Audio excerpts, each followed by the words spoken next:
पाठ क्रमांक 14. DC generator. DC generator म्हणजे डायरेक्ट करंट न बदलणारा प्रवाह इलेक्ट्रिकल पॉवर निर्माण करणारे यंत्र होय. आजकाल DC वीज निर्मितीपेक्षा AC वीज निर्मिती आर्थिक व तांत्रिकदृष्ट्या स्वस्त पडते. DCपेक्षा ACचे अनेक फायदेही मिळतात, परंतु विद्युत पृथक्करण क्रियेसाठी, इलेक्ट्रोप्लेटिंगसाठी, बॅटरी चार्जिंगसाठी, ट्रॅक्शन वर्कसाठी, आर्क वेल्डिंगसाठी, आर्क लॅम्पसाठी, ऑटोमोबाईल्समध्ये इत्यादी अशा विशिष्ट कामासाठी DCचीच आवश्यकता असते. प्रायमरी व सेकंडरी सेलकडून आपणास DC मिळवता येतो, परंतु ज्या ठिकाणी जास्त करंटची किंवा जास्त व्होल्टेजची आवश्यकता असते अशा ठिकाणी सेलची पॅरलल जोडणी किंवा सेलची सिरीज जोडणीसुद्धा कमी पडते, म्हणून DC जनरेटरची आवश्यकता भासते.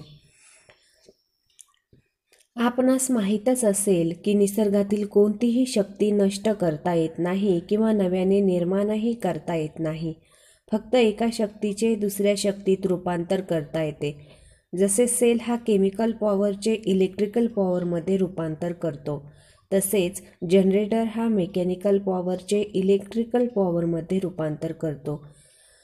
म्हणजेच जनरेटरमध्ये इलेक्ट्रिकल पॉवर निर्माण करण्यासाठी त्यास बाहेरून एखाद्या इंजिन अथवा मोटर अथवा टर्बाईन इत्यादी अशा प्राईम मूव्हरच्या साहाय्याने फिरवावे लागते. यावरून जनरेटरची व्याख्या खालीलप्रमाणे केली जाते. जे यंत्र यांत्रिक शक्तीचे विद्युत शक्तीमध्ये रूपांतर करते त्यास जनरेटर असे म्हणतात. आणि DC जनरेटर म्हणजे जे यंत्र यांत्रिक शक्तीचे DC विद्युत शक्तीमध्ये रूपांतर करते त्या यंत्रास DC जनरेटर असे म्हणतात. जनरेटरचे तत्व. Principle of generator. जनरेटर हा इलेक्ट्रोमॅग्नेटिक इंडक्शनच्या तत्वावर कार्य करतो. म्हणजेच जेव्हा एखादा कंडक्टर सारख्या चुंबकीय क्षेत्रात फिरवला जातो तेव्हा त्या कंडक्टरमार्फत चुंबकीय क्षेत्रात बदल घडून येतो आणि फॅरेडेच्या इलेक्ट्रोमॅग्नेटिक इंडक्शनच्या नियमानुसार त्या कंडक्टरमध्ये EMF निर्माण होतो.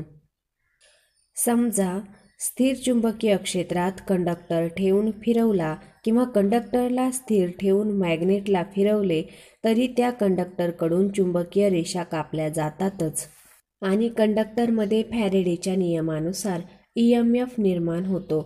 हे गॅल्व्हनोमीटरच्या डिफ्लेक्शनवरून दिसून येते. म्हणजेच जनरेटरमध्ये निर्माण होणारा EMF हा डायनॅमिकली इंड्युस्ड EMF असतो. समजा NS ह्या दोन पोलच्या सारख्या चुंबकीय क्षेत्रात एक कंडक्टर फिरवला तर फॅरेडेच्या दुसऱ्या नियमाप्रमाणे त्या कंडक्टरमध्ये EMF बरोबर बीटा गुणुले L गुणुले U गुणुले साइन थिटा एवढा EMF निर्माण होतो. कंडक्टरमध्ये निर्माण होणाऱ्या EMFची दिशा फ्लेमिंगच्या उजव्या हाताच्या नियमाद्वारे माहीत करता येते. म्हणून कंडक्टरच्या संपूर्ण एका फेऱ्यात निर्माण होणाऱ्या EMFचा आलेख काढल्यास तो आकृतीमध्ये दाखवल्याप्रमाणे मिळतो. कारण मध्ये दाखवल्याप्रमाणे एक कंडक्टर अँटी क्लॉकवाईज फिरत असल्यास त्या कंडक्टरचा एक फेरा पूर्ण होण्यास त्यास 0° पासून 360° पर्यंत वर्तुळ अंतर कापावे लागेल. म्हणून कंडक्टर फिरत असताना त्यांच्याकडून चुंबकीय रेषा कापल्यानंतर फॅरेडेच्या इलेक्ट्रोमॅग्नेटिक इंडक्शनच्या दुसऱ्या नियमानुसार त्या कंडक्टरमध्ये निर्माण होणारा EMF हा चुंबकीय रेषाच्या बदलाच्या समप्रमाणात असतो. म्हणून कंडक्टर जेव्हा 0° वर असेल तेव्हा कंडक्टरमध्ये मुळीच EMF निर्माण होणार नाही. कंडक्टर जेव्हा 0 पासून 300° वर येईल तेव्हा चुंबकीय बदल थोडासा वाढेल, त्यामुळे त्या प्रमाणात थोडासा EMF निर्माण होईल. तेथून कंडक्टर जेव्हा 90° वर जाईल तेव्हा कंडक्टरकडून जास्तीत जास्त चुंबकीय बदल होऊन जास्तीत जास्त EMF निर्माण होईल. जेव्हा कंडक्टर 90° पासून 180° वर येईल तेव्हा कंडक्टरचा अर्धा फेरा पूर्ण होईल आणि 90° पासून 180° पर्यंत चुंबकीय बदल कमी कमी होऊन निर्माण होणारा EMF सुद्धा कमी होईल. 180° वर कंडक्टर व चुंबकीय रेषा एकमेकांच्या समांतर येतील. त्यामुळे तेथे चुंबकीय बदल मुळीच होणार नाही. म्हणून या स्थितीवर EMF 0 असेल, म्हणजेच 0° सारखी स्थिती असेल. कंडक्टरच्या पुढच्या अर्ध्या फेऱ्यात 180° पासून 360° पर्यंत कंडक्टर फिरण्याची दिशा बदलेल. कारण 0° ते 180° पर्यंत कंडक्टर खालून वर फिरत होता, परंतु 180° पासून 360° पर्यंत तो कंडक्टर वरून खाली फिरत असतो. म्हणून ह्या अर्ध्या फेऱ्यात फ्लेमिंगच्या उजव्या हाताच्या नियमानुसार निर्माण होणाऱ्या EMFची दिशाही बदलते. त्यामुळे अर्ध्या फेऱ्यानंतर आलेखाची रेखा निगेटिव्ह अक्षरावर दाखवलेली आहे. ह्या अर्ध्या फेऱ्यात कंडक्टर जेव्हा 225° वर येईल तेव्हा 30° सारखाच परंतु त्याच्या उलट दिशेत EMF वाहत जातो आणि तो 270° वर निगेटिव्हली जास्तीत जास्त किमतीवर पोहोचतो. तेथून 360° पर्यंत चुंबकीय बदल कमी कमी होऊन 360° वर 0 होतो. म्हणून EMF सुद्धा कमी कमी होऊन 360° वर 0 होतो. अशा प्रकारे कंडक्टरच्या संपूर्ण एका फेऱ्यात निर्माण होणारा EMF आपली दिशा व किंमत सतत बदलणारा असतो. अशा प्रकारे कोणत्याही जनरेटरमध्ये EMF निर्माण होते. निर्माण होणारा EMF हा आपली किंमत व दिशा सतत बदलणारा असतो, म्हणजेच तो AC असतो. साधा लूप जनरेटर. एका NS ह्या स्थिर चुंबकीय क्षेत्रात अ, ब, क, ड अशी आयताकृती कॉईल फिरवल्यास त्या कॉईलमध्ये EMF निर्माण होऊन सर्किट पूर्ण केल्यास करंट वाहू लागतो. अशा प्रकारे निर्माण झालेला EMF 2 प्रकारे गोळा करून बाहेरील लोडला पुरवता येतो. स्लिपरिंग पद्धत. Slip ring generator. यामध्ये सिंगल लूप कॉईलच्या दोन्ही टोकांना स्लिपरिंग जोडलेल्या असतात. स्लिपरिंग म्हणजे कॉपरची किंवा ब्रासची गोल रिंग होय. या दोन्ही स्लिपरिंग एकमेकांपासून इन्सुलेटेड असतात व एका शाफ्टवर शाफ्टपासूनही इन्सुलेट करून बसविलेल्या असतात. कॉईल, शाफ्ट व स्लिपरिंग यांना आर्मेचर असे म्हणतात. शाफ्टसह स्लिपरिंग फिरत असतात. त्यावर घर्षण करीत राहतील अशा रीतीने स्थिर ब्रशेस बसवलेले असतात. त्या ब्रशेसला वायर जोडून लोडसाठी काढलेले असतात. समजा जेव्हा कॉईल क्लॉकवाईज दिशेने फिरत असते तेव्हा त्या कॉईलमध्ये निर्माण होणारा व्होल्टेज व त्यामुळे वाहणारा करंट यांची दिशा माहीत केल्यास N पोल समोरील कॉईलच्या भागातील करंटची दिशा आकृतीत दाखवल्याप्रमाणे असते. म्हणजे A कडून B कडे आणि C कडून D कडे वाहून बाहेरील लोडमधून L कडून M कडे वाहतो. जेव्हा कॉईल क्लॉकवाईज दिशेने फिरून 0° पासून 90° पर्यंत जाईल तेव्हा चुंबकीय रेषातील बदल वाढत वाढत जाऊन 90° वर जास्तीत जास्त EMF निर्माण होतो. ह्यावेळी कॉईलचा CD भाग N पोल समोर व AB भाग S पोल समोर येतो. फ्लेमिंगच्या उजव्या हाताच्या नियमानुसार कॉईलमधील हा करंट बाहेरील लोडमधून M कडून L कडे वाहतो. जेव्हा लूप कॉईल 90° पासून 180° पर्यंत जाईल तेव्हा चुंबकीय रेषातील बदल कमी कमी होत जाऊन 180° वर तो 0 होतो. म्हणून ह्या स्थितीत EMF निर्माण होत नाही. त्यावेळी कॉईलच्या CD भाग N पोल समोर, AB भाग S पोल समोर येतो. म्हणजेच इथपर्यंत कॉईलचा अर्धा फेरा पूर्ण झालेला असतो.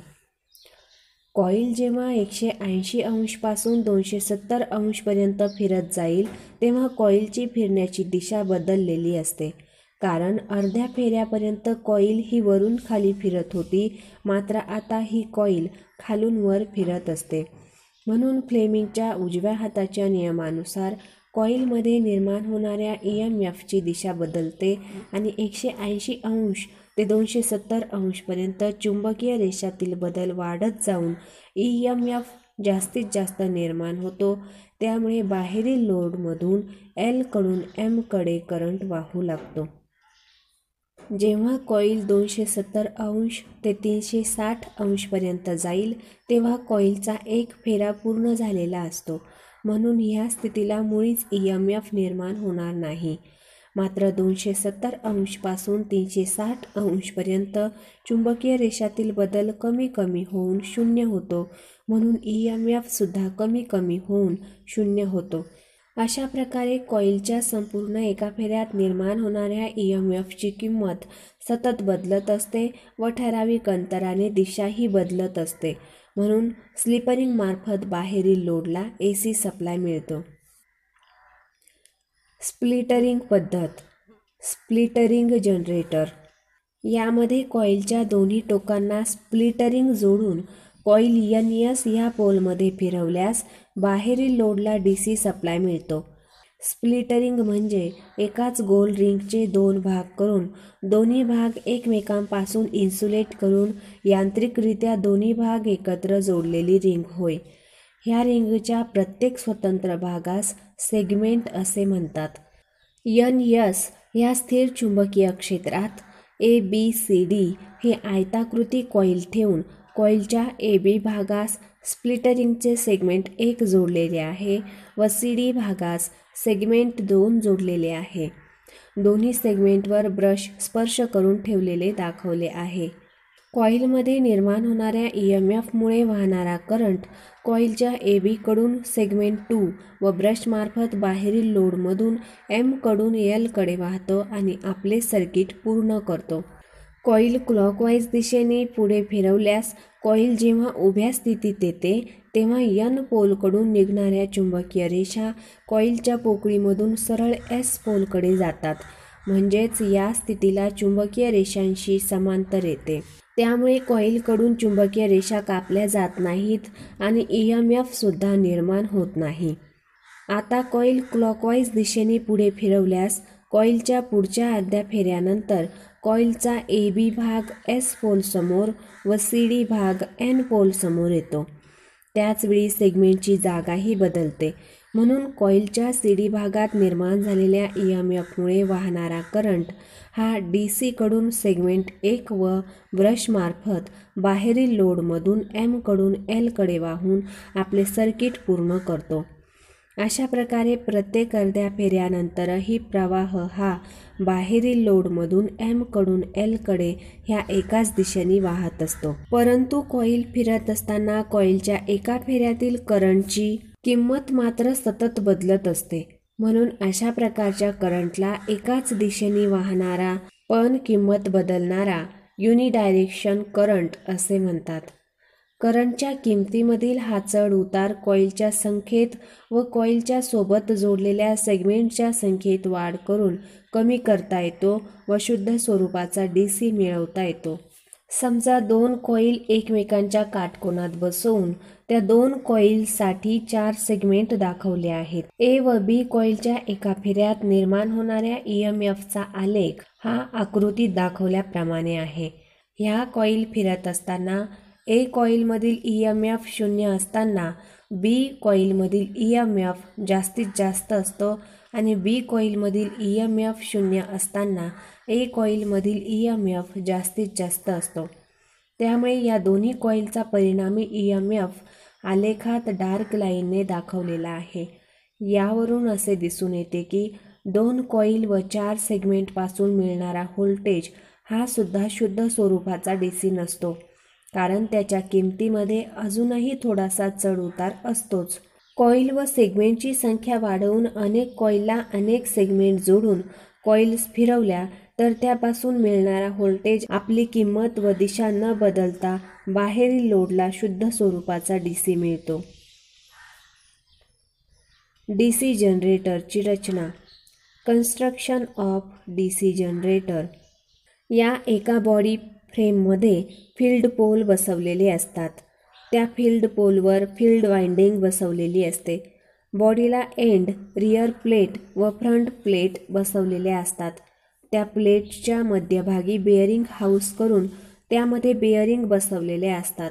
या बेअरिंगमध्ये शॉफ्ट बसवायचा असतो. Body, field pole, field winding हे स्थिर भाग असतात. फिरणाऱ्या भागामध्ये शॉफ्टवर आर्मेचर कोअर बसवलेला असतो. त्या कोअरवर स्लॉट्स असतात. त्या स्लॉटमध्ये आर्मेचर वाइंडिंग बसवलेली असते. याच शॉफ्टवर आर्मेचर कोअरच्या समोर कॉम्युटेटर बसवलेला असतो. या कॉम्युटेटरला आर्मेचर वाइंडिंगची जोडणी केलेली असते. एंड प्लेटवर रॉकर आर्म बसून त्यावर ब्रश होल्डर बसवलेले असतात. ब्रश होल्डरमध्ये स्प्रिंग टेन्शनच्या सहाय्याने ब्रशेस बसवलेले असतात. हे ब्रशेस कॉम्युटेटरवर सतत कॉन्टॅक्ट करतील अशी व्यवस्था केलेली असते. जनरेटरमधील प्रत्येक भागाची रचना व कार्य पुढीलप्रमाणे असते. Yoke body. जनरेटरची body cast iron, cast steel किंवा रोल्ड स्टीलपासून तयार केलेली असते. लहान लहान जनरेटर्सची बॉडी कास्ट आयर्नपासून तयार केलेली असते, कारण त्या ठिकाणी वजनापेक्षा किंमत विचारात घेतली जाते. परंतु मोठ्या मोठ्या जनरेटरची बॉडी कास्ट स्टील किंवा रोल्ड स्टीलपासून तयार केलेली असते, कारण कास्ट आयर्नपेक्षा कास्ट स्टीलमध्ये चुंबकीय गुणधर्म चांगले असतात. योकचे कार्य पुढीलप्रमाणे असते.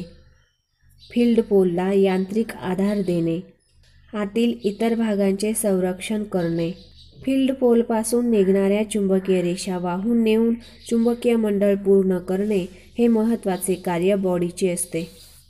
Field pole. फील्ड पोल हे कास्ट आयर्न अथवा कास्ट स्टील अथवा अनेल्ड स्टीलपासून तयार केलेले असतात. लहान लहान जनरेटरमध्ये फील्ड पोल हे बॉडीशीच कास्टिंग करून बसवलेले असतात, तर मोठमोठ्या जनरेटरच्या बॉडीमध्ये स्क्रूच्या अथवा बोल्टच्या सहाय्याने फील्ड पोल बसवलेले असतात. फील्ड पोलचा समोरील भाग पसरट किंवा अर्धवर्तुळाकार असतो. मागील भाग सरळ व आयताकृती असतो. समोरील भागास पोल शू व मागील भागास पोल कोअर असे म्हणतात. पोल शू वक्र केल्यामुळे क्षेत्रफळ वाढून चुंबकीय रेषांना होणारा रिलक्टन्स कमी होतो. आर्मेचर व पोल शू यामधील पोकळी सर्व बाजूने सारखीच राहून सर्व बाजूनी सारख्याच प्रमाणात चुंबकीय रेषा वाटप होण्यास मदत होते. आधुनिक बनावटीमध्ये पोल कोअर व पोल शू हे अखंड धातूपासून न बनवता लॅमिनेटेडपणे तयार केलेले असतात. त्यासाठी 1 मिलीमीटर ते 0.25 मिलीमीटर जाडीचे पातळ पातळ पत्रे एकमेकांपासून इन्सुलेटेड करून सर्व पत्रे रिव्हेंटच्या साहाय्याने एकत्र जोडून संपूर्ण फील्ड पोल तयार केला जातो. अशा प्रकारे तयार केलेल्या फील्ड पोलला लॅमिनेटेड फील्ड पोल असे म्हणतात. काही जनरेटरमध्ये फक्त पोल शू लॅमिनेटेड करून तो पोल शू अखंड अशा पोल कोअरशी स्क्रू अथवा बोल्टनी फिक्स केलेला असतो. फील्ड कॉईलला धरून ठेवणे व चुंबकीय रेषा आर्मेचरभोवती सर्व बाजूने सारख्या पसरविणे हे कार्य फील्ड पोलचे असते. Field coils. फील्ड कॉईल हे पोल कोअरवर बसवलेली असते. ही कॉईल सुपर इनॅमल्ड कॉपर वायर अथवा स्ट्रीपपासून तयार केलेली असते. ह्यास फील्ड वाइंडिंग असेही म्हणतात. फील्ड कॉईलमधून विद्युत प्रवाह वाहू लागताच चुंबकीय रेषा निर्माण करून फील्ड पोलला चुंबक बनवणे हे मुख्य कार्य फील्ड कॉईलचे असते. DC मशीनमध्ये सिरीज व शंट फील्ड अशा 2 प्रकारच्या फील्ड वाइंडिंग असतात. सिरीज फील्ड वाइंडिंग जाड तारेची व कमी वेढ्यांची बनवलेली असते आणि शंट फील्ड वाइंडिंग बारीक तारेची व जास्त वेढ्यांची बनवलेली असते. Armature core. उच्च परमिएबिलिटी असलेल्या सिलिकॉन स्टीलच्या स्टॅपिंग्सपासून आर्मेचर कोअर तयार केलेला असतो. साधारणपणे 0.5 मिलीमीटर जाडीच्या गोल स्टॅपिंग्सपासून आर्मेचर कोअर लॅमिनेटेड तयार केलेला असतो. त्यावर स्लॉट्स असतात. स्लॉट्समध्ये आर्मेचर वाइंडिंग बसवण्याची व्यवस्था असते. हा कोअर एका शाफ्टवर बसवलेला असतो. Armature winding. आर्मेचर कोअरच्या स्लॉट्समध्ये आर्मेचर वाइंडिंग केलेली असते. ह्या वाइंडिंगची जोडणी लॅप किंवा वेव्ह प्रकारे केली जाते. लॅप पद्धतीत जोडणी असेल तर त्या वाइंडिंगमधून फील्ड पोलच्या संख्ये एवढ्या मार्गाने करंट वाहतो आणि वेव्ह पद्धतीची जोडणी असेल तर त्यातून फक्त 2च मार्गांनी करंट वाहतो. आर्मेचर वाइंडिंगला फील्ड पोलच्या चुंबकीय क्षेत्रात फिरवले असता EMF निर्माण करणे हे मुख्य कार्य आर्मेचर वाइंडिंगचे असते. कॉम्युटेटर. हार्ड ड्रॉन कॉपरच्या अनेक सेगमेंटपासून कॉम्युटेटर तयार केलेला असतो. प्रत्येक सेगमेंट एकमेकांपासून अभ्रकाच्या साहाय्याने इन्सुलेटेड केलेल्या असतात. ज्या शाफ्टवर आर्मेचर कोअर बसवलेला असतो त्याच शाफ्टवर आर्मेचरच्या शेजारीच कॉम्युटेटर बसवून आर्मेचर वाइंडिंगची जोडणी कॉम्युटेटरला केलेली असते. जोडणी केलेल्या ठिकाणाला कॉम्युटेटर रॉझर असे म्हणतात. आर्मेचर कंडक्टर्सचे कनेक्शन धरून ठेवणे व आर्मेचर कंडक्टर्समध्ये निर्माण झालेल्या AC EMFचे DC मध्ये रूपांतर करणे हे महत्त्वाचे कार्य कॉम्युटेटरचे असते. ब्रशेस. कॉम्युटेटरमधील DC प्रवाह गोळा करून बाहेरील लोडला पुरवण्यासाठी ब्रशेस वापरलेले असतात. साधारणपणे कार्बन व ग्राफाइटचे आयताकृती ब्रशेस असतात आणि ब्रश होल्डरमध्ये स्प्रिंगचा ताण देऊन बसवलेले असतात. ब्रशमध्ये गोळा झालेला प्रवाह बाहेर लोडला पुरवण्यासाठी ब्रशला जी इन्सुलेटेड केबल जोडलेली असते त्यास पिगटेल वायर असे म्हणतात. ब्रशेस नेहमी MNA वरच बसवलेले असतात. जर आर्मेचर वाइंडिंग वेव्ह पद्धतीची असेल तर त्या जनरेटरमध्ये फक्त 2च ब्रशेस बसवलेली असतात व जर आर्मेचर वाइंडिंग लॅप पद्धतीची असेल तर जेवढे फील्ड पोल असतात तेवढेच ब्रशेसही बसवलेले असतात. Rocker arm. ह्यास ब्रश रॉकर असेही म्हणतात. साधारणपणे बॅकेलाइट, एबोनाइट किंवा फायबरपासून रॉकर आर्म तयार केलेला असतो. ह्यावर ब्रश होल्डर्स बसवलेले असतात.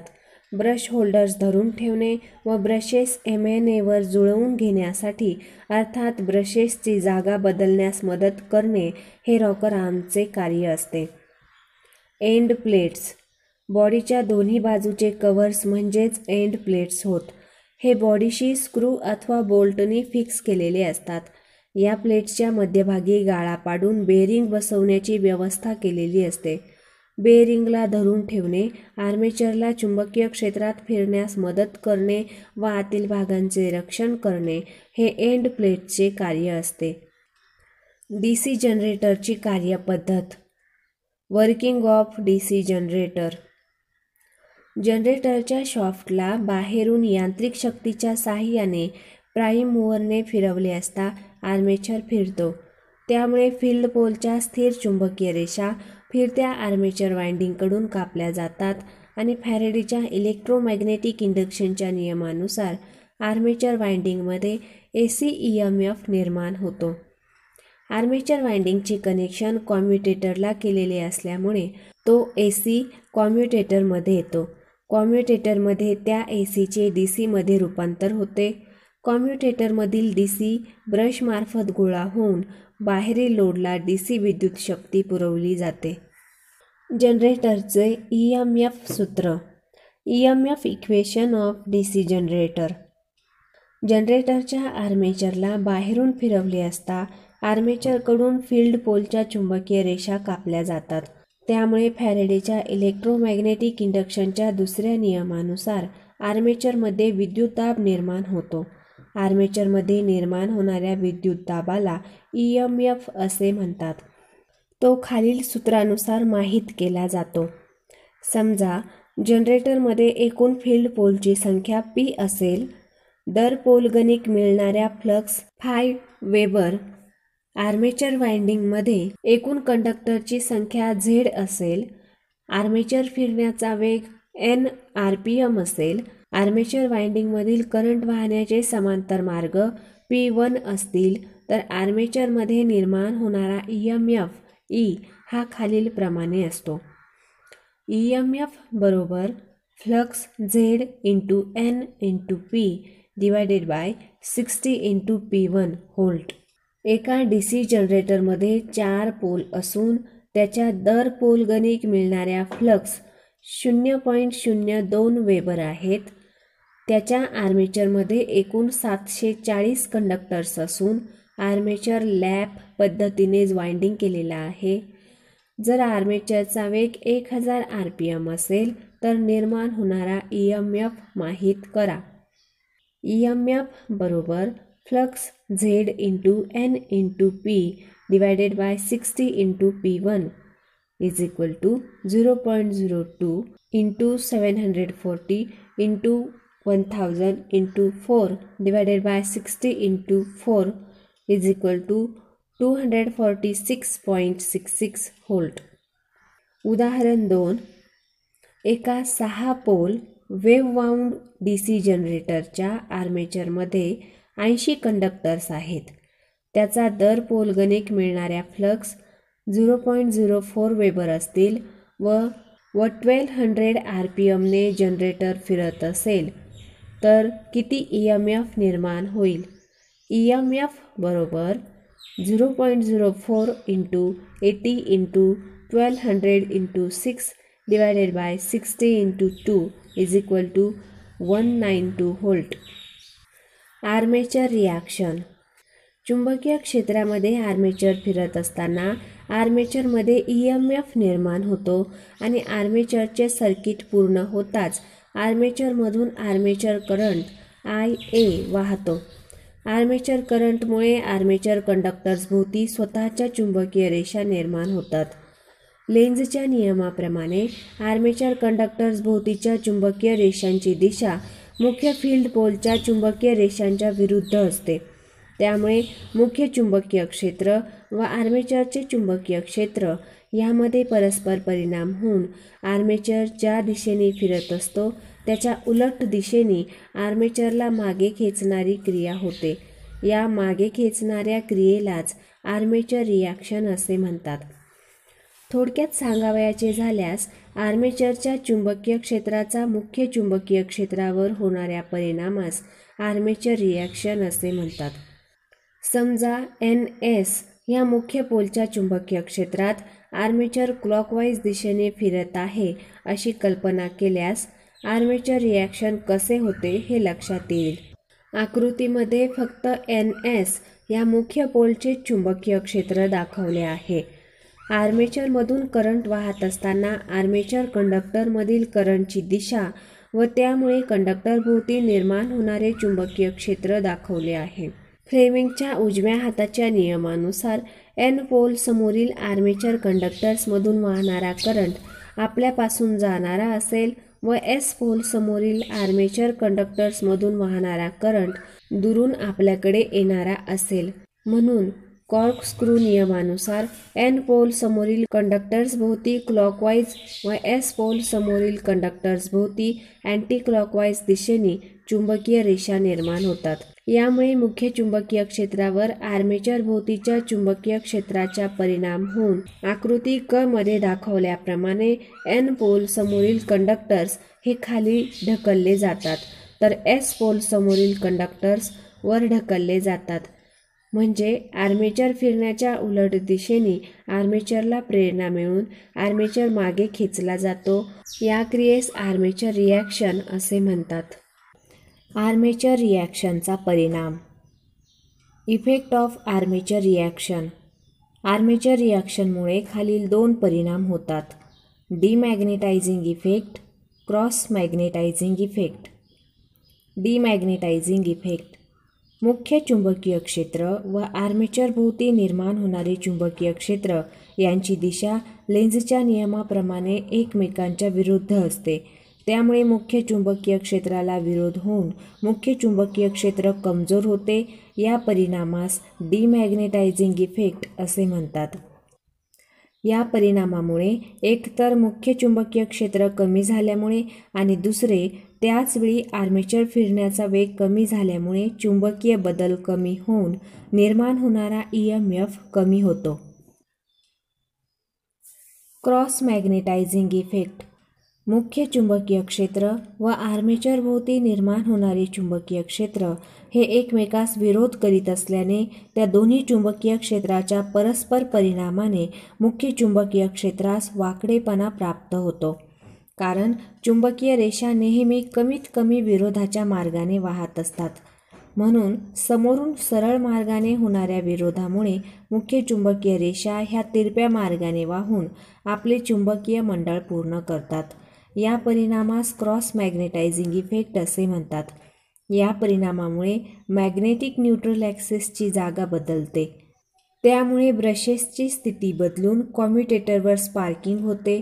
त्या स्पार्किंगमुळे कॉम्युटेटर सेगमेंट शॉर्ट होऊन कॉम्युटेटर जळण्याची शक्यता असते. आर्मेचर रिॲक्शनचा परिणाम कमी करणे. आर्मेचर रिॲक्शनचा परिणाम कमी करण्यासाठी आर्मेचर भोवतीच्या चुंबकीय रेषा नष्ट होणे अथवा कमी होणे आवश्यक असते. म्हणून आर्मेचर भोवती जेवढ्या चुंबकीय रेषा निर्माण होतील तेवढ्याच चुंबकीय रेषा विरुद्ध दिशेने निर्माण केल्यास आर्मेचरच्या चुंबकीय रेषांना विरोध होऊन मुख्य पोलच्या चुंबकीय रेषा सुरक्षित राहतात आणि आर्मेचर रिॲक्शन कमी होते.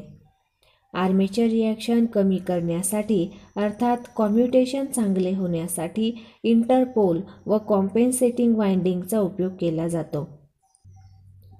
कॉम्युटेशन.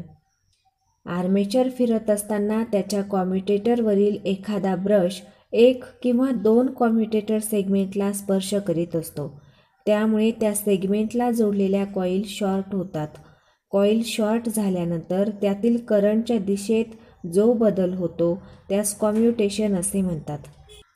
कॉईलच्या करंटच्या दिशेत होणारा बदल अथवा परिवर्तन जर हळूहळू झाले तर त्यास स्मूथ कॉम्युटेशन असे म्हणतात आणि जर हा बदल झपाट्याने झाला तर त्यास रफ कॉम्युटेशन असे म्हणतात. आपणास माहीत आहे की एखाद्या कंडक्टरमधून करंट वाहताना त्यात अचानक खंड पडला किंवा अचानक कॉन्टॅक्ट जोडून करंट वाहणे सुरू झाले तर त्या कंडक्टरमधील इलेक्ट्रॉन्सवरील नियंत्रण सुटून त्यांच्या तीव्र गतीमुळे स्पार्किंग होते. अशाच प्रकारे कॉईलमधील करंटच्या परिवर्तनामुळे कॉम्युटेटरवर स्पार्किंग होते. कॉम्युटेशनची ही क्रिया समजण्यासाठी खालील आकृतीमध्ये आर्मेचर वाइंडिंगचा एक हिस्सा दाखवला आहे. आकृतीमध्ये आर्मेचरच्या कॉईल ए, बी, सी ह्या क्लॉकवाईज दिशेने फील्ड पोलच्या चुंबकीय क्षेत्रात फिरत आहेत अशी कल्पना केल्यास ब्रश हा फक्त सेगमेंट S2 ला स्पर्श करीत आहे. म्हणजेच या स्थितीला कोणतीही कॉईल शॉर्ट झाली नाही. येथे कॉईल बी व सी कडून येणारा करंट एकाच दिशेने सेगमेंट S2 मार्फत ब्रशकडे येईल. आता येथून पुढे आर्मेचर फिरताना कॉम्युटेटर पुढे सरकल्यामुळे ब्रशमार्फत सेगमेंट S1 व सेगमेंट S2 शॉर्ट होतात. त्यामुळे कॉईल बी शॉर्ट होते. म्हणून बी कॉईलमधील करंट 0 होतो आणि कॉईल ए व सी मधील करंट एकाच दिशेने वाहून ब्रशकडे येतो. या स्थितीवरून जेव्हा कॉम्युटेटर पुढे सरकेल तेव्हा ब्रश हा फक्त सेगमेंट S1 ला स्पर्श करेल. या स्थितीला कॉईल ए व कॉईल सी मधून वाहणारा प्रवाह एकाच दिशेने वाहील. मात्र बी कॉईल MNA ओलांडून पुढे गेलेली असल्यामुळे त्या कॉईलमधील करंटची दिशा बदललेली असेल. बी कॉईलची करंटची दिशा बदलल्यामुळे तिच्याभोवती निर्माण होणाऱ्या चुंबकीय रेषांची दिशाही बदलेल. म्हणून तेथे सेल्फ इंडक्शनची क्रिया होऊन सेल्फ इंड्यूस्ड EMF निर्माण होईल. या EMFला रिॲक्टन्स व्होल्टेज असेही म्हणतात. या व्होल्टेजमुळे कॉईल ए व कॉईल सी कडून येणाऱ्या करंटला विरोध होतो.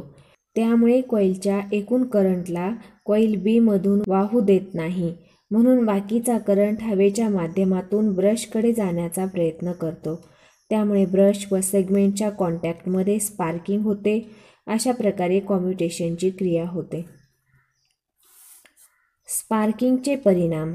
कॉम्युटेशनमध्ये होणाऱ्या स्पार्किंगचे खालील परिणाम होतात. जर स्पार्किंग कमी केली नाही तर त्या स्पार्किंगमुळे कॉम्युटेटरवर कार्बनचे कण जमा होतात आणि ते सेगमेंट शॉर्ट सर्किट होऊन सर्व कॉइल्स शॉर्ट सर्किट होतात. स्पार्किंगमुळे सेगमेंटवर खड्डे पडतात. त्या खड्ड्यांवर वारंवार ब्रशेसच्या कॉन्टॅक्टमुळे जास्तीची स्पार्किंग होऊन तापमान वाढते. त्यामुळे मशीनची कार्यक्षमता कमी होते. जास्तीच्या तापमानामुळे कॉम्युटेटर रॉयझरवरील सॉल्डर वितळून आर्मेचर वाइंडिंगची जोडणी ढिली पडते किंवा ओपन होणे असे दोष होतात. कॉम्युटेशन कमी करण्याच्या पद्धती. रफ कॉम्युटेशनला स्मूथ कॉम्युटेशनमध्ये बदलण्याच्या खालील पद्धती आहेत. रेझिस्टन्स कॉम्युटेशन पद्धत, EMF कॉम्युटेशन पद्धत. रेझिस्टन्स कॉम्युटेशन पद्धत. या पद्धतीत जास्त रेझिस्टन्सच्या कार्बन ब्रशेसचा वापर करून शॉर्ट सर्किट होणाऱ्या कॉईलमधील करंटचे परिवर्तन हळूवारपणे केले जाते. आपणास माहीत आहे की ओहमच्या नियमाप्रमाणे जास्त रेझिस्टन्स असल्यास करंटला जास्त प्रमाणात अडथळा होऊन कमी करंट वाहतो.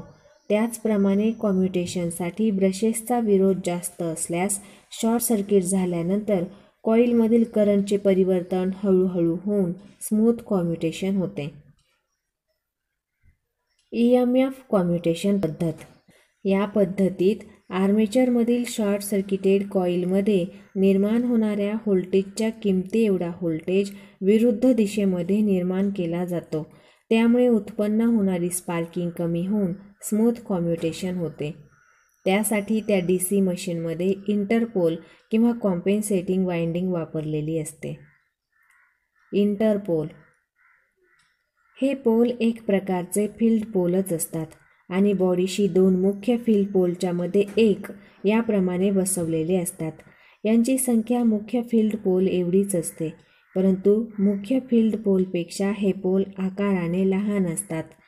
या पोलवर जाड तारेची व कमी बेड्यांची फील्ड वाइंडिंग बसवलेली असते. त्यास इंटरपोल वाइंडिंग असे म्हणतात. ही वाइंडिंग आर्मेचरच्या सिरीजमध्ये जोडली जाते. इंटरपोलची पोलॅरिटी जनरेटरमध्ये आर्मेचर फिरण्याच्या दिशेने मुख्य पोलपासून पुढचा जो मुख्य पोल असतो तोच पोल इंटरपोलचाही पोल असतो. समजा जनरेटरमध्ये N पोलपासून आर्मेचर फिरण्याच्या दिशेने पुढचा मुख्य पोल S पोल आहे, म्हणून त्या दोन मुख्य पोलमधील इंटरपोल हा S पोल असतो. अशीच पोलॅरिटी निर्माण करण्यासाठी इंटरपोल वाइंडिंगमधून योग्य दिशेने करंट पाठवावा लागतो. DC मोटरमध्ये इंटरपोलची पोलॅरिटी जनरेटरच्या उलट असते. इंटरपोलचे कार्य. इंटरपोल वाइंडिंग आर्मेचरच्या सिरीजमध्ये जोडलेली असल्यामुळे आर्मेचरमधून जेवढा करंट वाहील तेवढाच इंटरपोल वाइंडिंगमधूनही करंट वाहतो. त्यामुळे आर्मेचर कंडक्टरभोवती जेवढ्या फ्लक्स निर्माण होतील तेवढ्याच फ्लक्स इंटरपोल मार्फतही निर्माण होतात. परंतु दोन्ही फ्लक्सची दिशा एकमेकांच्या विरुद्ध असते, म्हणून आर्मेचरच्या फ्लक्सला विरोध होऊन मुख्य फील्ड पोलच्या फ्लक्स सुरक्षित राहतात. त्यामुळे स्मूथ कॉम्युटेशन होऊन आर्मेचर रिॲक्शनचा परिणाम कमी होतो. यावरून इंटरपोलचे कार्य खालीलप्रमाणे असते. आर्मेचर रिॲक्शन कमी करणे आणि विना स्पार्किंगचे कॉम्युटेशन करणे. Compensating winding. मोठमोठ्या जनरेटर्समध्ये की ज्या ठिकाणी जनरेटरवर एकदम लोड येण्याची शक्यता असते अशा जनरेटर्समधील आर्मेचर रिॲक्शन कमी करण्यासाठी कॉम्पेन्सेटिंग वाइंडिंगचा उपयोग केला जातो. ह्या वाइंडिंगसाठी मुख्य पोलवर खाचा पाडून त्या खाचेमध्ये जाड कंडक्टर्स बसवतात व ते सर्व कंडक्टर्स शॉर्ट करून आर्मेचरच्या सिरीजमध्ये जोडले जातात. त्यासच कॉम्पेन्सेटिंग वाइंडिंग असे म्हणतात. या वाइंडिंगमधून वाहणारा करंट व आर्मेचरचा करंट सारखाच असतो. त्यामुळे इंटरपोल वाइंडिंगप्रमाणे ह्या वाइंडिंगच्या फ्लक्स व आर्मेचरच्या फ्लक्स एकमेकास विरोध करतात व मुख्य पोलच्या फ्लक्स सुरक्षित राहून आर्मेचर रिॲक्शनचा परिणाम कमी होतो. त्यासाठी आर्मेचर करंटची दिशा व कॉम्पेन्सेटिंग वाइंडिंगमधील करंटची दिशा एकमेकांच्या उलट ठेवावी लागते. जनरेटरचे प्रकार. जनरेटरचे मुख्य दोन प्रकार पडतात. Separately excited generator, self excited generator. Self excited जनरेटरचे खालील तीन प्रकार पडतात. Series generator, shunt generator, compound generator. Compound जनरेटरचे खालील प्रकार पडतात. Short shunt compound generator, long shunt compound generator असे दोन प्रकार पडतात. शॉर्ट शंट व लॉंग शंट कंपाऊंड जनरेटरचे कॉम्युलेटिव्ह कंपाऊंड जनरेटर व डिफरेन्शियल कंपाऊंड जनरेटर असे दोन प्रकार पडतात. Separately excited generator. ज्या DC जनरेटरमधील फील्ड वाइंडिंगला बाहेरून स्वतंत्रपणे DC सप्लाय देऊन फील्ड एक्साईट केले जाते आणि त्यांच्या चुंबकीय क्षेत्रात आर्मेचर फिरवून EMF निर्माण केला जातो त्या जनरेटरला सेपरेटली एक्सायटेड जनरेटर असे म्हणतात. यामध्ये आर्मेचर करंट IA बरोबर लोड करंट IL असतो. आर्मेचरमध्ये निर्माण झालेल्या EMF पैकी आर्मेचर करंट व आर्मेचर रेझिस्टन्स यांच्या गुणाकारा एवढा व्होल्टेज आर्मेचरमध्ये ड्रॉप होतो आणि बाकीचा व्होल्टेज टर्मिनलवर मिळतो. E बरोबर IA गुणुले RA plus V. E बरोबर VDA प्लस V, जेथे V म्हणजे टर्मिनल व्होल्टेज. आर्मेचरमध्ये E गुणुले IA वॅट्स एवढी इलेक्ट्रिक पॉवर निर्माण होते. त्यापैकी टर्मिनल व्होल्टेज व लोड करंट यांच्या गुणाकारा एवढीच पॉवर बाहेरील लोडला मिळते. बाकीची पॉवर आर्मेचरमध्ये खर्च होते. आर्मेचरमध्ये खर्च होणारी पॉवर I² गुणुले RA च्या बरोबर असते. म्हणून आर्मेचरमध्ये निर्माण होणारी पॉवर बरोबर आर्मेचर पॉवर लॉस प्लस लोडला मिळणारी पॉवर, म्हणजेच I² गुणुले RA plus V गुणुले IL. जनरेटरचे गुणधर्म. Characteristics of generator. कोणत्याही जनरेटरचे गुणधर्म पाहत असताना 3 प्रकारचे गुणधर्म पाहावे लागतात आणि त्यावरूनच जनरेटरची निवड करावी लागते. ते गुणधर्म पुढील प्रमाणे आहेत. Open circuit characteristics. ह्या गुणधर्मास मॅग्नेटिक कॅरेक्टरिस्टिक्स किंवा नो लोड कॅरेक्टरिस्टिक्स असेही म्हणतात. जनरेटरच्या आर्मेचरमध्ये निर्माण होणारा EMF आणि फील्ड वाइंडिंगमधून वाहणारा फील्ड करंट यांचा कायम गतीवर असलेला संबंध दाखवणाऱ्या गुणधर्मास मॅग्नेटिक कॅरेक्टरिस्टिक्स असे म्हणतात. म्हणजेच ह्या गुणधर्मात फील्ड करंट कमी जास्त केल्यास आर्मेचरमध्ये निर्माण होणाऱ्या EMFवर काय परिणाम होतो ते समजते. Internal characteristics. जनरेटरच्या आर्मेचरमध्ये निर्माण होणारा EMF व आर्मेचरमधून वाहणारा करंट यांचा संबंध दाखवणाऱ्या गुणधर्मास इंटरनल कॅरेक्टरिस्टिक्स असे म्हणतात. External characteristics. जनरेटरचा टर्मिनल व्होल्टेज व लोडचा करंट यांचा संबंध दाखवणाऱ्या गुणधर्मास एक्सटर्नल किंवा लोड कॅरेक्टरिस्टिक्स असे म्हणतात. सेपरेटली एक्साइटेड जनरेटरचे गुणधर्म. फील्ड करंट 0 असताना EMF ही 0 असतो. फील्डचा करंट वाढत गेल्यास फील्डच्या संपृक्त बिंदूपर्यंत फ्लक्स वाढत जाऊन EMF वाढतो आणि संपृक्त बिंदूच्या पुढे फील्ड करंट कितीही वाढवला तरी करंटच्या प्रमाणात फ्लक्स न वाढता कायम राहतात. म्हणून EMF हा संपृक्त बिंदूच्या पुढे फील्ड करंटच्या प्रमाणात न वाढता कायम राहतो. जनरेटरवर लोड नसताना आर्मेचरमधून मुळीच करंट वाहत नाही, परंतु हा जनरेटर नो लोडवर पूर्ण व्होल्टेज देतो. जसजसा लोड वाढत जाईल तसतसा लोड करंट अर्थात आर्मेचर करंट वाढत जाऊन आर्मेचरमध्ये IA गुणुले RA ड्रॉप वाढतो. त्यामुळे आर्मेचर करंटमुळे आर्मेचर फ्लक्स वाढून आर्मेचर रिॲक्शनही होते व त्यामुळे टर्मिनल व्होल्टेज कमी होतो. सेपरेटली एक्साइटेड जनरेटरचे उपयोग. ह्या जनरेटरमध्ये फील्ड एक्सायटेशन करंट बाहेरून स्वतंत्रपणे दिलेला असल्यामुळे ज्या ठिकाणी जास्त प्रमाणात व्होल्टेज रेग्युलेशनची आवश्यकता असते अशा ठिकाणी या जनरेटरचा उपयोग केला जातो. उदाहरणार्थ इलेक्ट्रोप्लेटिंग, बूस्टर, टर्बो अल्टरनेटरचा एक्सायटर इत्यादी. Self excited generator. ज्या जनरेटरमध्ये स्वतःच्याच आर्मेचरमध्ये निर्माण झालेल्या EMFचा उपयोग करून फील्ड एक्सायटेशन केले जाते आणि त्या फील्डमध्ये आर्मेचर फिरवून व्होल्टेज निर्मिती केले जाते, त्या जनरेटरला सेल्फ एक्सायटेड जनरेटर असे म्हणतात. सेल्फ एक्सायटेड जनरेटरमधील फील्ड वाइंडिंग हे आर्मेचरच्या सिरीजमध्ये अथवा पॅरललमध्ये जोडलेली असते. अशा जनरेटरमधील फील्ड पोलचे सुरुवातीस अल्प प्रमाणात शिल्लकीय चुंबकत्व रिसिड्युअल मॅग्नेटिझम असते.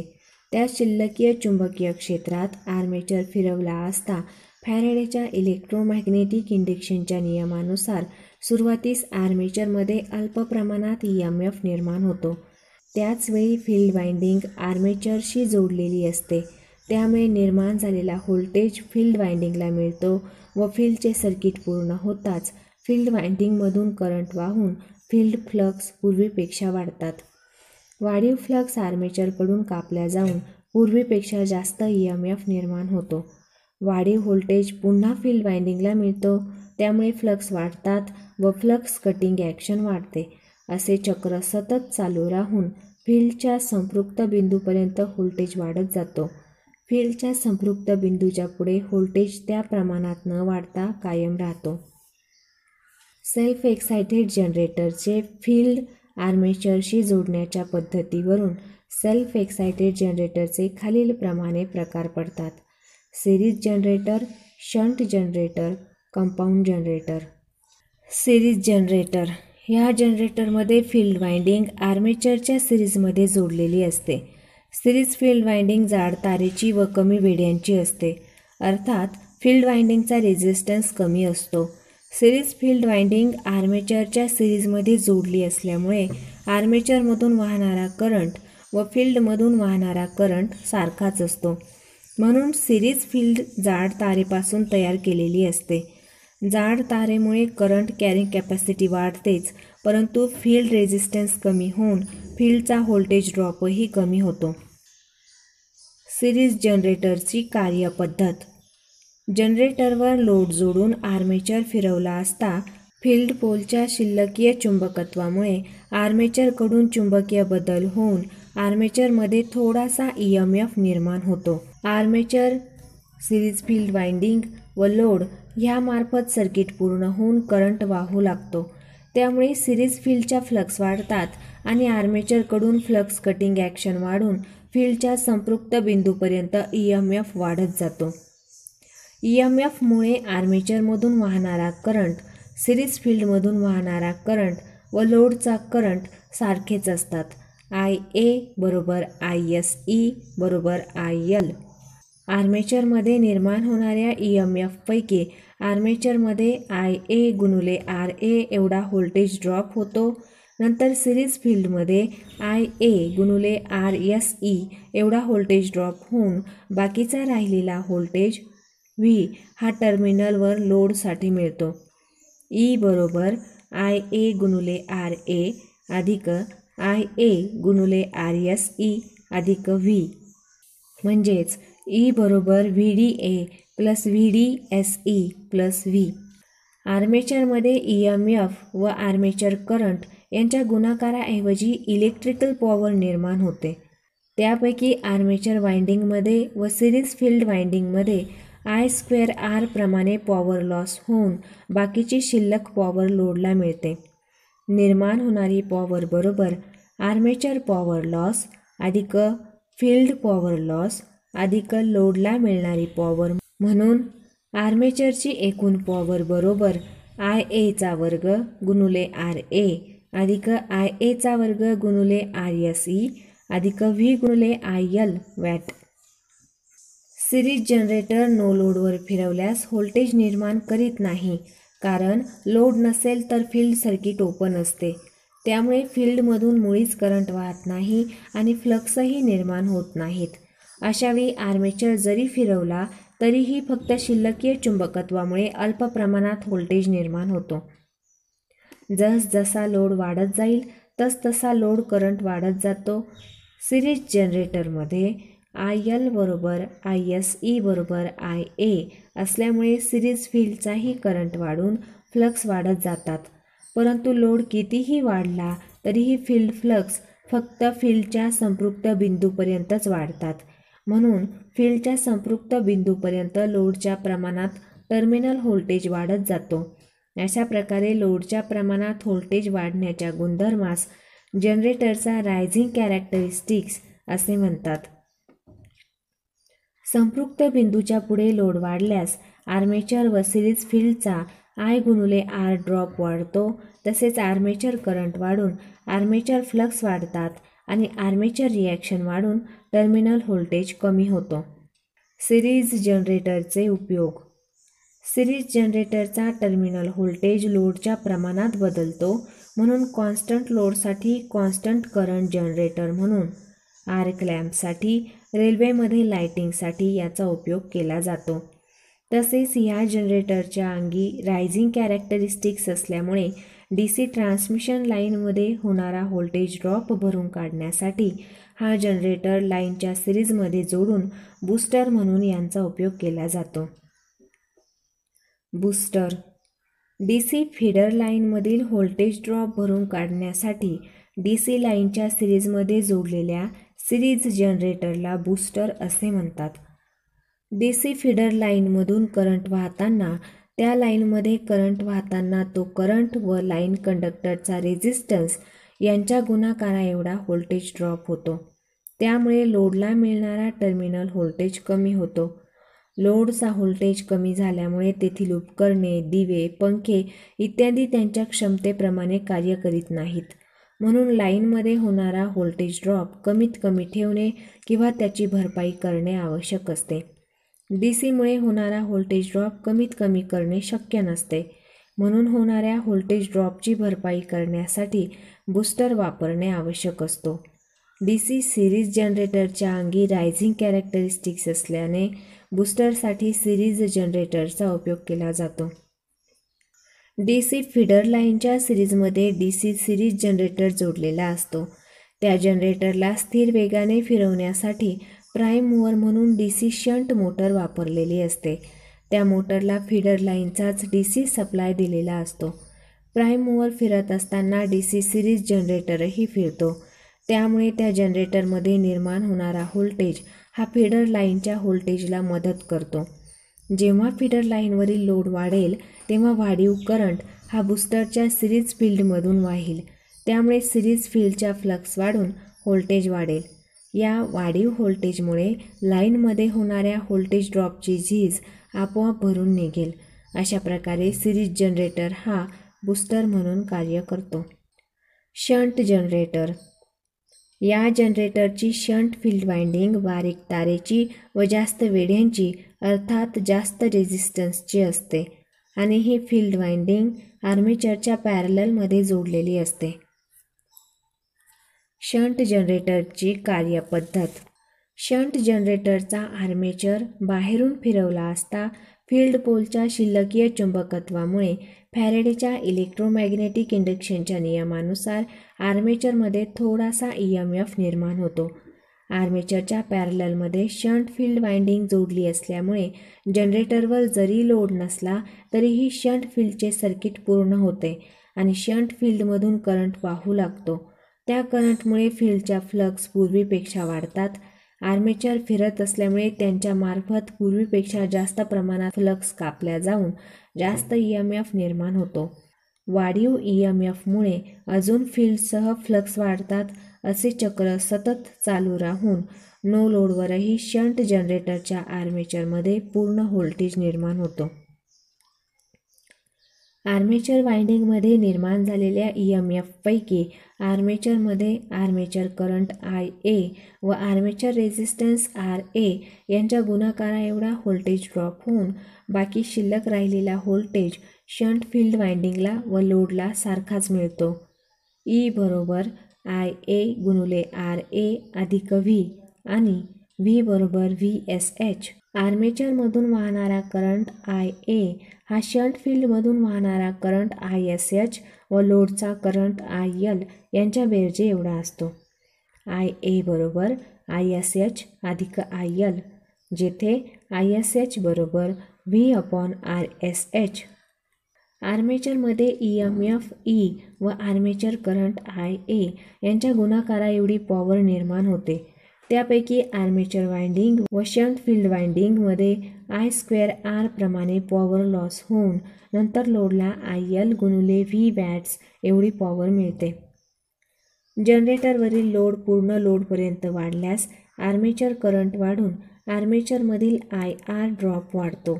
त्याचवेळी आर्मेचर करंट वाढल्यामुळे आर्मेचर रिॲक्शन वाढून टर्मिनल व्होल्टेज कमी होतो.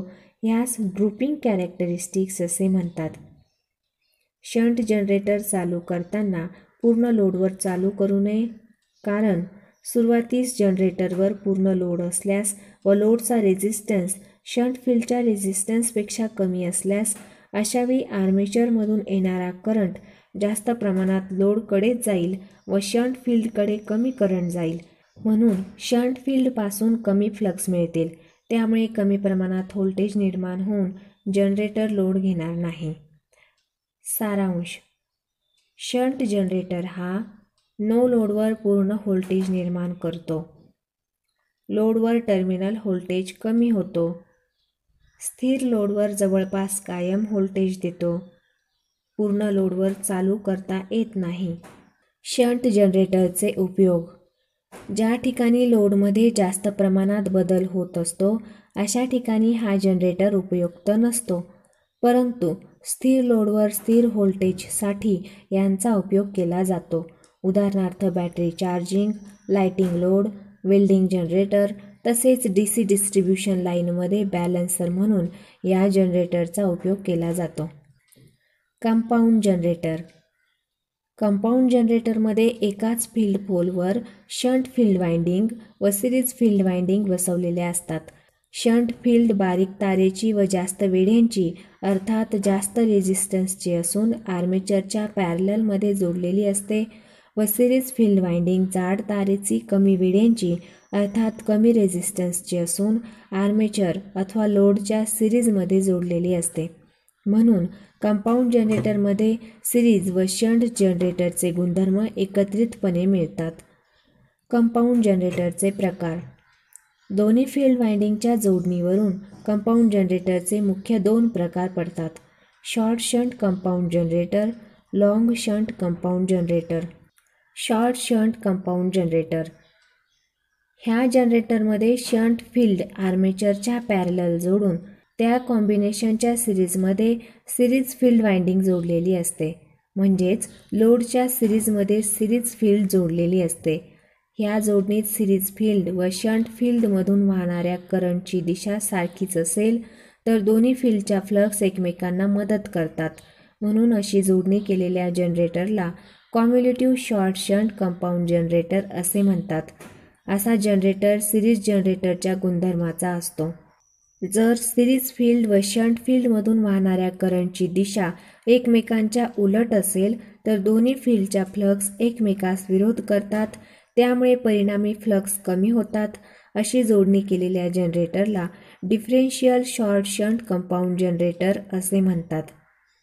असा जनरेटर शंट जनरेटरच्या गुणधर्माचा असतो. शॉर्ट शंट कंपाऊंड जनरेटरमध्ये सिरीज फील्ड करंट व लोड करंट सारखाच असतो. ISE बरोबर IL. ISH हा ब्रशेसवर मिळणारा व्होल्टेज भागिले शंट फील्ड रेझिस्टन्स एवढा असतो. ISH बरोबर V/RSH. ब्रशेसवर मिळणारा व्होल्टेज बरोबर EMF वजा IA/RA एवढा असतो. लोडला मिळणारा व्होल्टेज बरोबर EMF वजा VDA अधिक VDSE एवढा असतो. निर्माण होणारा EMF बरोबर VA अधिक VSE अधिक V एवढा असतो. आर्मेचरमध्ये निर्माण होणारी पॉवर बरोबर E/IA वॅट्स एवढी असते. लोडला मिळणारी पॉवर बरोबर V/IL वॅट्स एवढी असते. शॉर्ट शंट कंपाऊंड जनरेटरची कार्यपद्धत: नो लोडवर शंट वाउंड जनरेटरसारखा पूर्ण व्होल्टेज निर्माण करतो. लोड वाढल्यास सिरीज फील्डचा करंट वाढतो व शंट फील्डचा करंट जवळपास कायम असतो. म्हणून शंट फील्डच्या फ्लक्स नो लोड ते फुल लोड कायम असतात. परंतु सिरीज फील्डचा करंट वाढल्यामुळे सिरीज फील्ड फ्लक्स वाढून कॉम्युलेटिव्ह जोडणीमध्ये परिणामी फ्लक्स बरोबर फ्लक्स SH अधिक फ्लक्स SE वाढतात.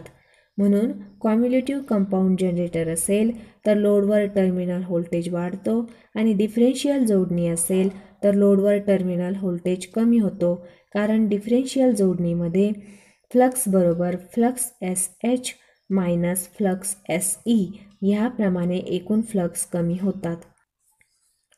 लॉंग शंट कंपाऊंड जनरेटर: ह्या जनरेटरमध्ये सिरीज फील्ड आर्मेचरच्या सिरीजमध्ये जोडून त्या कॉम्बिनेशनच्या पॅरलल शंट फील्ड जोडलेली असते. हा जनरेटर शंट जनरेटरच्या गुणधर्माचा असतो. ह्या जनरेटरमध्ये आर्मेचर करंट IA बरोबर सिरीज फील्ड करंट असतो. आर्मेचर करंट IA बरोबर ISH अधिक IL असतो. टर्मिनल व्होल्टेज V बरोबर VSH आणि तसेच V बरोबर E-VDA अधिक VSE व्होल्ट असतो. शंट फील्ड करंट ISH बरोबर V/RSH ॲम्पियर एवढा असतो. आर्मेचर ड्रॉप VDA बरोबर IA गुणिले RA. Series field drop VDSE बरोबर IA गुणिले RSE व्होल्ट असतो. आर्मेचरमध्ये निर्माण होणारी पॉवर बरोबर E गुणिले IA वॅट्स एवढी असते. लोडला मिळणारी पॉवर बरोबर V गुणिले IL वॅट्स एवढी असते. लॉंग शंट कंपाऊंड जनरेटरची कार्यपद्धत.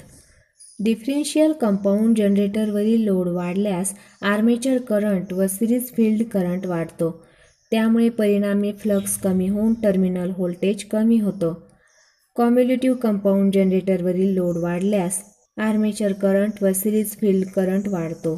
त्यामुळे आर्मेचर रिॲक्शनचा परिणाम होऊन टर्मिनल व्होल्टेज कमी व्हावयास पाहिजे, परंतु त्याचवेळी सिरीज फील्डच्या फ्लक्स वाढून दोन्ही फ्लक्स एकमेकास मदत करून परिणामी फ्लक्सही वाढतात. त्यामुळे नो लोड ते फुल लोड टर्मिनल व्होल्टेज जवळपास कायम असते. म्हणून वर सांगितल्याप्रमाणे कंपाऊंड जनरेटरच्या कार्यपद्धतीचा विचार केल्यास असे आढळून येईल की काही कंपाऊंड जनरेटरचा टर्मिनल व्होल्टेज नो लोड ते फुल लोड सारखाच असतो.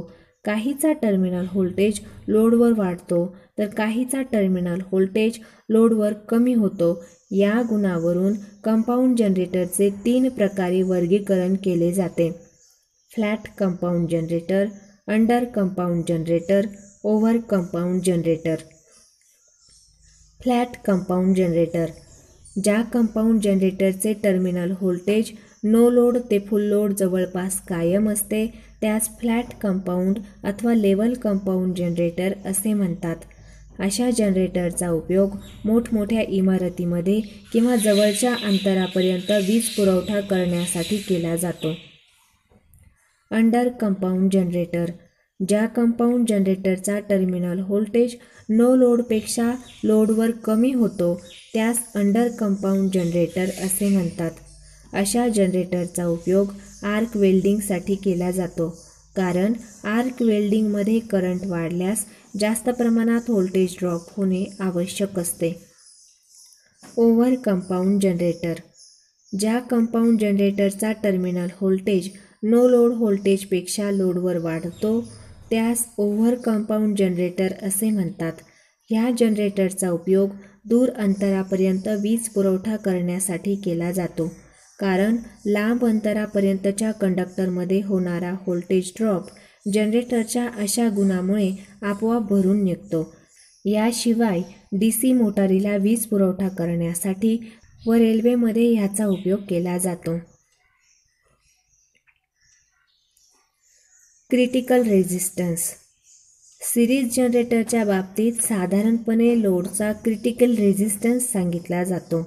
लोडचा जास्तीत जास्त रेझिस्टन्स की जिथपर्यंत सिरीज जनरेटर व्होल्टेज निर्माण करू शकतो. जर लोडचा रेझिस्टन्स त्यापेक्षा जास्त झाल्यास जनरेटर व्होल्टेज निर्माण करू शकणार नाही. अशा जास्तीत जास्त लोड रेझिस्टन्सला सिरीज जनरेटरचा क्रिटिकल रेझिस्टन्स असे म्हणतात. शंट जनरेटरच्या बाबतीत क्रिटिकल रेझिस्टन्स हा लोडचा व शंट फील्डचा सांगितला जातो. लोडचा क्रिटिकल रेझिस्टन्स. लोडचा कमीत कमी रेझिस्टन्स की जिथपर्यंत शंट जनरेटर व्होल्टेज निर्माण करू शकतो. जर लोड रेझिस्टन्स त्यापेक्षा कमी झाला तर शंट जनरेटर व्होल्टेज निर्माण करू शकणार नाही. अशा कमीत कमी लोड रेझिस्टन्सला लोडचा क्रिटिकल रेझिस्टन्स असे म्हणतात. आणि शंट फील्डचा जास्तीत जास्त रेझिस्टन्स की ज्यामुळे शंट फील्डमधून करंट वाहून फ्लक्स निर्माण होऊ शकतील आणि जनरेटर व्होल्टेज निर्माण करू शकेल. जर त्यापेक्षा फील्ड रेझिस्टन्स अधिक असेल तर जनरेटर व्होल्टेज निर्माण करू शकणार नाही. अशा जास्तीत जास्त फील्ड रेझिस्टन्सला शंट फील्डचा क्रिटिकल रेझिस्टन्स असे म्हणतात. DC 3 wire system. या पद्धतीत 2 शंट जनरेटर सिरीजमध्ये जोडून लोडला विद्युत पुरवठा केला जातो. दोन्ही शंट जनरेटरचे पॉझिटिव्ह व निगेटिव्ह एकत्र जोडून तेथून मिडल वायर लोडसाठी काढलेला असतो. मिडल वायरला अर्थ केले जाते. यास न्यूट्रल वायर असेही म्हणतात. एका जनरेटरच्या पॉझिटिव्ह टोकापासून पॉझिटिव्ह आउटर वायर व दुसऱ्या जनरेटरच्या निगेटिव्ह टोकापासून निगेटिव्ह आउटर वायर बाहेर लोडसाठी काढलेले असतात. अशा प्रकारे जोडणी करून दोन्ही जनरेटर्स एकाच प्राइम मूव्हरने फिरवले जातात. या पद्धतीत लोडसाठी पॉझिटिव्ह आउटर, निगेटिव्ह आउटर व मिडल वायर न्यूट्रल असे एकूण 3 वायर काढलेले असतात. म्हणून या पद्धतीस 3 वायर सिस्टीम असेही म्हणतात. या पद्धतीत वापरलेले जनरेटर प्रत्येकी 250 व्होल्टचे असतील तर पॉझिटिव्ह आउटर व निगेटिव्ह आउटर यामध्ये 500 व्होल्ट मिळतो आणि कोणताही एक आउटर व न्यूट्रल यामध्ये 250 व्होल्ट मिळतो. म्हणून दोन्ही आउटरवर 500 व्होल्टचा पॉवर लोड व एक आउटर व न्यूट्रल यामध्ये 250 व्होल्ट लाइटिंग लोड जोडता येतो. दोन्ही आउटरवर जेव्हा सारखा लोड असेल तेव्हा दोन्ही आउटरमधून सारखाच करंट वाहतो. अशा बॅलन्स लोडवर न्यूट्रलमधून करंट वाहत नाही. परंतु दोन्ही आउटरवर जर अनबॅलन्स लोड असेल तर दोन्ही आउटरमधून लोडच्या प्रमाणात करंट वाहतो. अशा अनबॅलन्स लोडवर न्यूट्रलमधून करंट वाहतो. हा करंट दोन्ही आउटरच्या करंटच्या वजाबाकी एवढा असतो.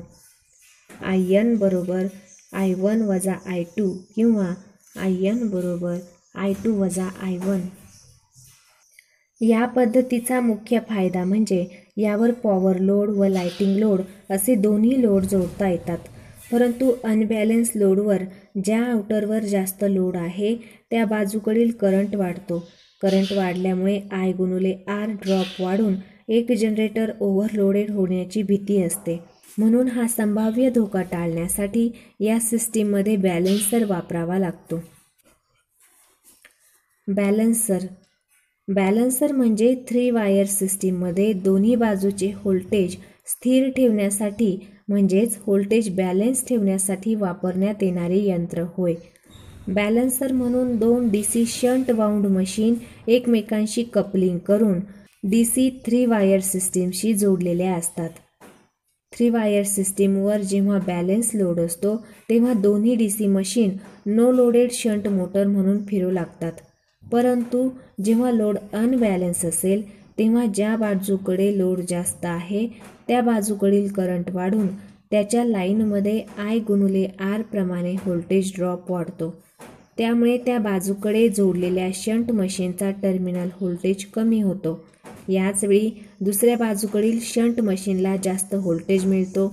म्हणून ज्या मशीनला जास्त व्होल्टेज मिळतो ती मशीन DC शंट मोटर म्हणून फिरू लागते आणि दुसऱ्या बाजूकडील मशीन शंट जनरेटर म्हणून कार्य करून व्होल्टेज निर्मिती करतो. यामुळे व्होल्टेज कमी पडलेल्या बाजूचा व्होल्टेज वाढतो. अशा प्रकारे दोन्ही बाजूचा व्होल्टेज सारखा झाला की दोन्ही मशीन पूर्ववत नो लोडेड शंट मोटर म्हणून फिरू लागतात. जनरेटरमधील लॉसेस. जनरेटर हा मेकॅनिकल पॉवरचे इलेक्ट्रिकल पॉवरमध्ये रूपांतर करतो. हे रूपांतर होत असताना त्यातील काही पॉवर उष्णतेच्या रूपाने व काही पॉवर यांत्रिक घर्षणामुळे मेकॅनिकल फ्रिक्शनमुळे वाया जातो.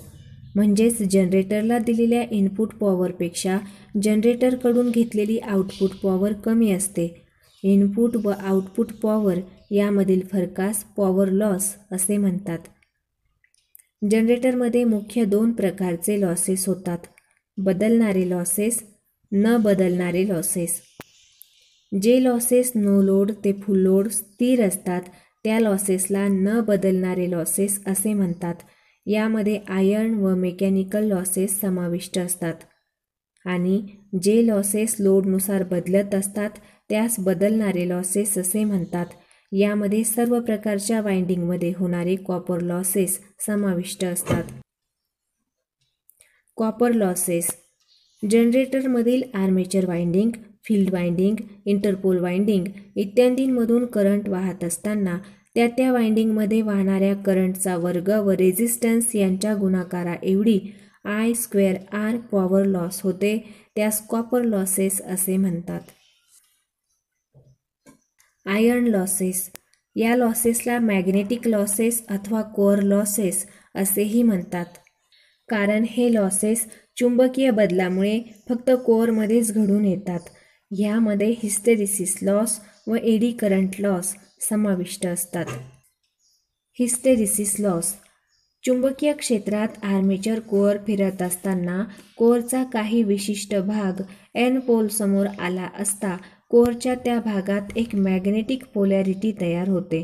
आर्मेचरच्या पुढच्या अर्ध्या फेऱ्यात कोअरचा तोच विशिष्ट भाग S पोल समोर गेल्यास त्या भागात पूर्वीपेक्षा विरुद्ध मॅग्नेटिक पोलॅरिटी तयार होते.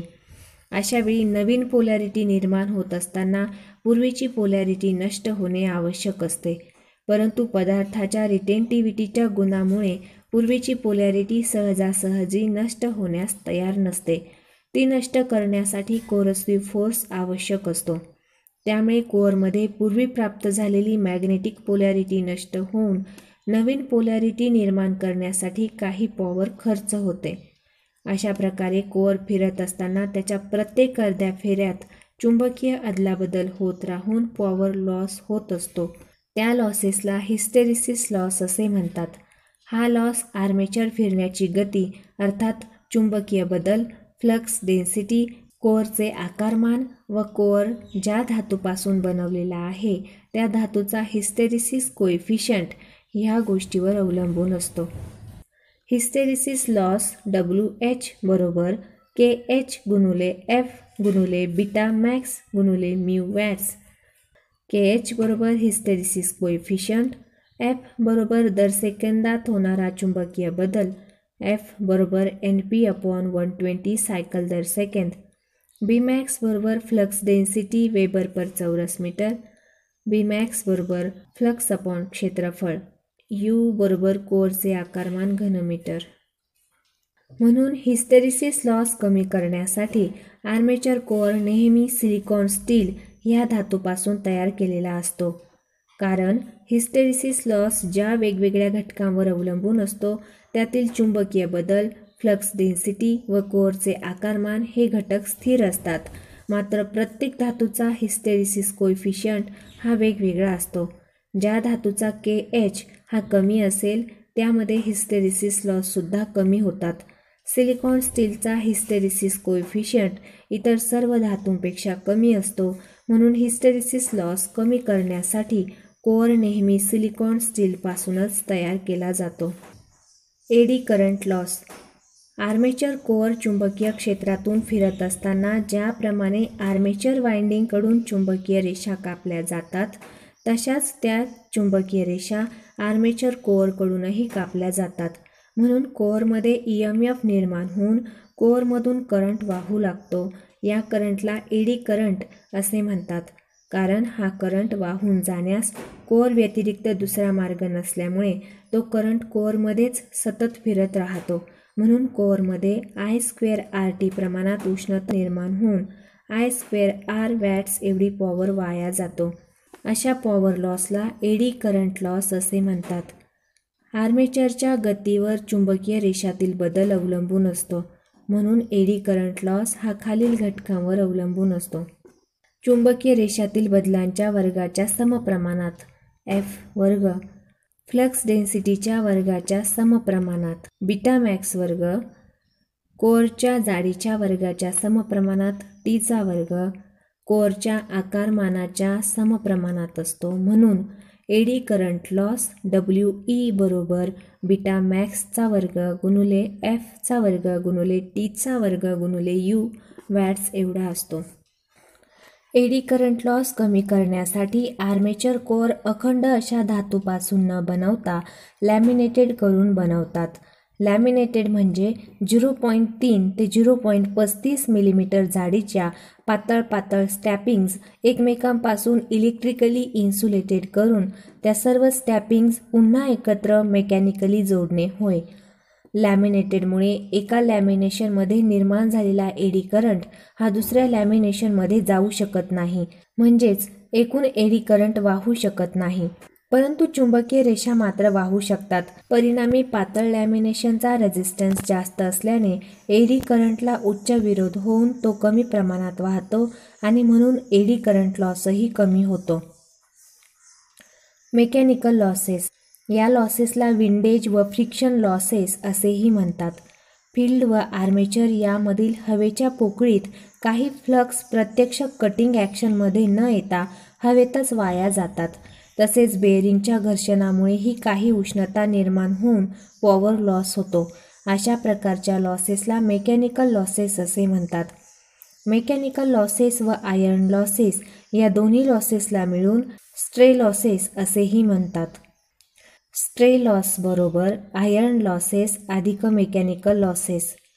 एकूण लॉसेस बरोबर कॉपर लॉसेस अधिक आयर्न लॉसेस अधिक मेकॅनिकल लॉसेस.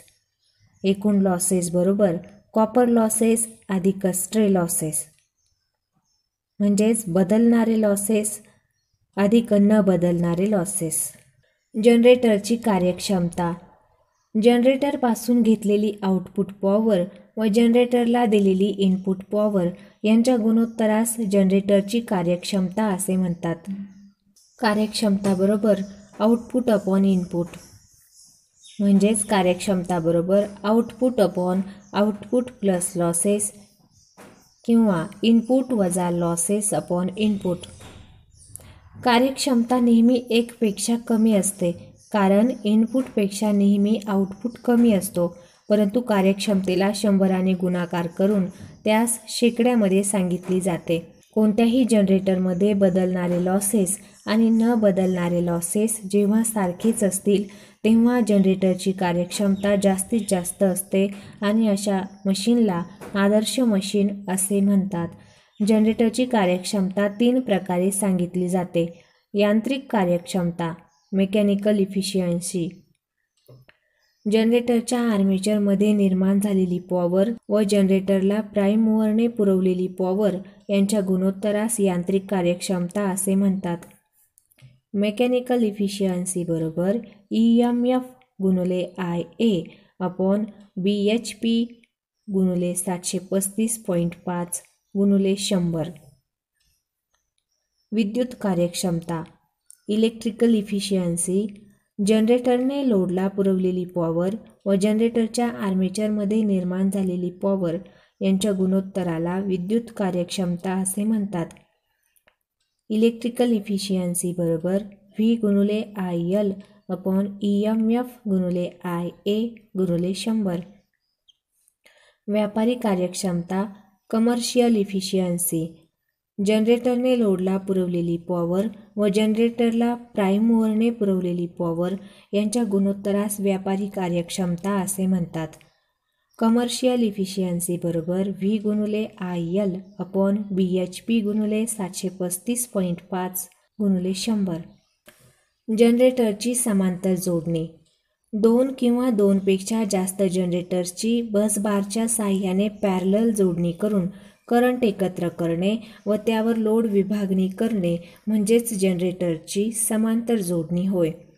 जनरेटर्सच्या समांतर जोडणीमुळे खालील फायदे मिळतात. जनरेटिंग स्टेशनची कार्यक्षमता वाढते.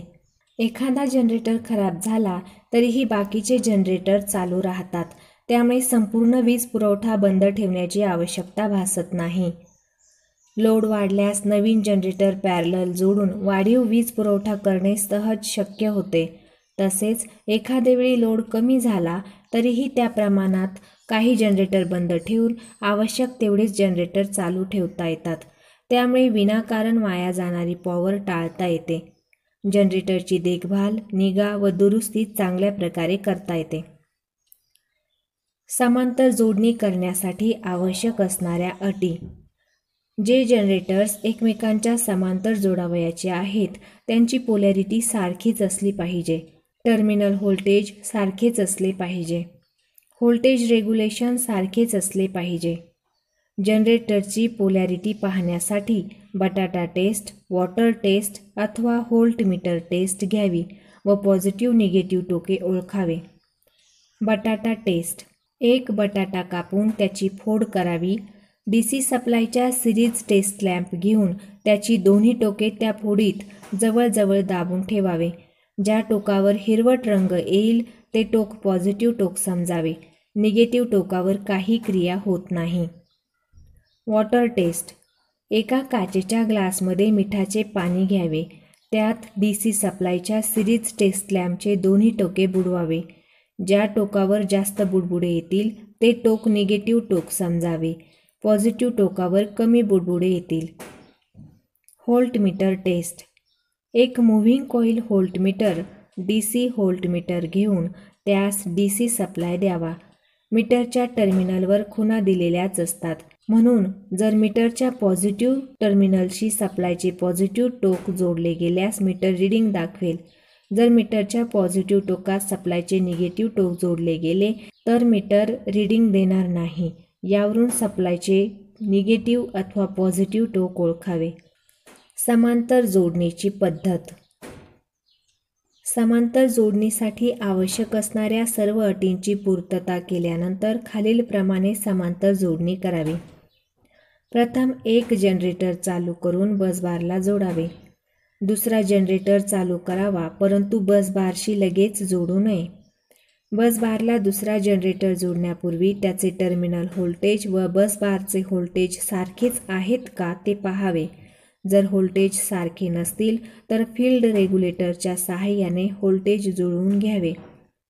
जेव्हा दोन्ही जनरेटरचे व्होल्टेज सारखे होतील तेव्हा दुसऱ्या जनरेटरचा स्विच ऑन करून बसबारशी जोडावे. नंतर त्यांच्या बसबारवर लोड जोडावा.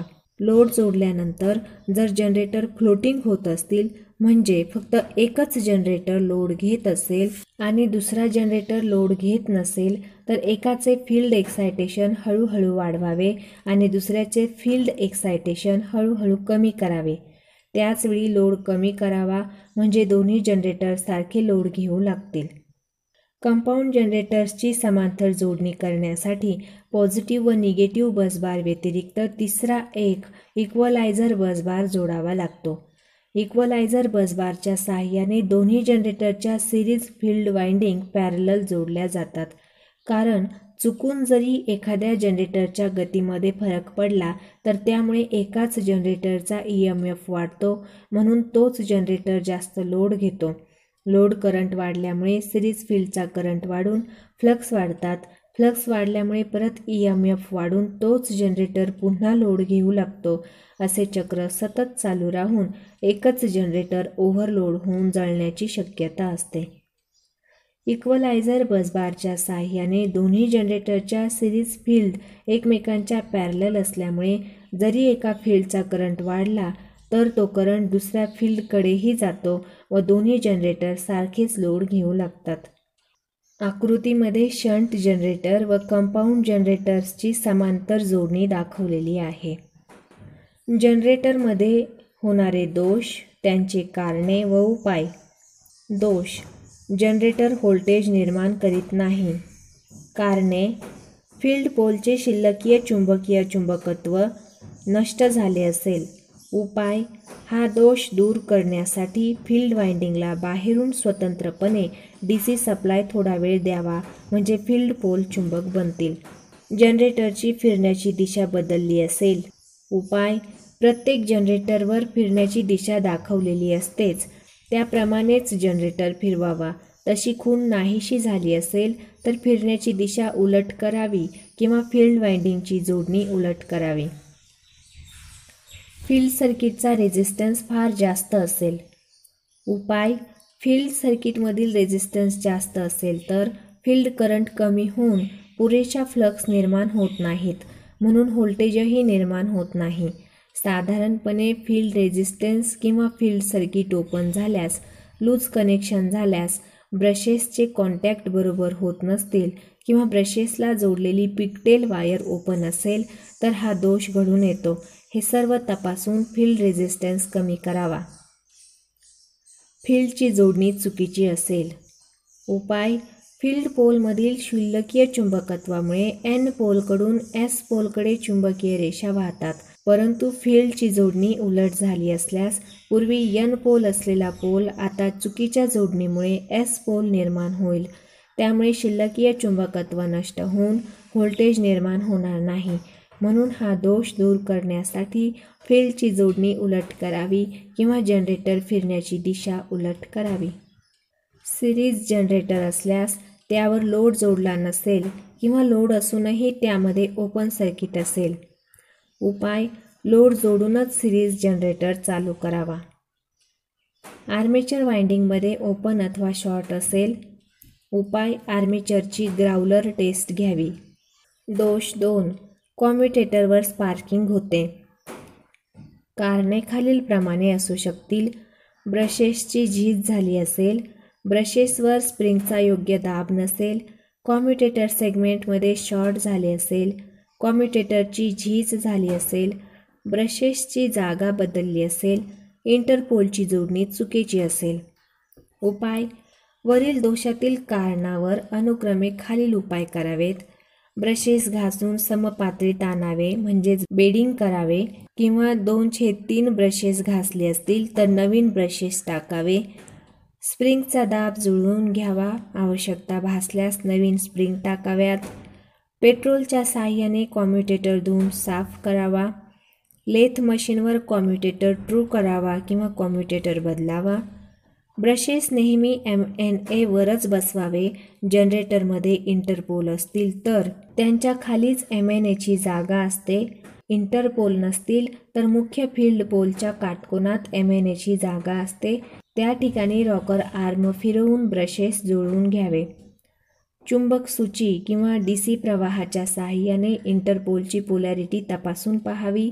जनरेटरमध्ये आर्मेचर फिरण्याच्या दिशेने पुढे मुख्य फील्ड पोलपासून जो मुख्य पोल असतो त्याच पोलच्या पोलॅरिटीचा इंटरपोल असतो.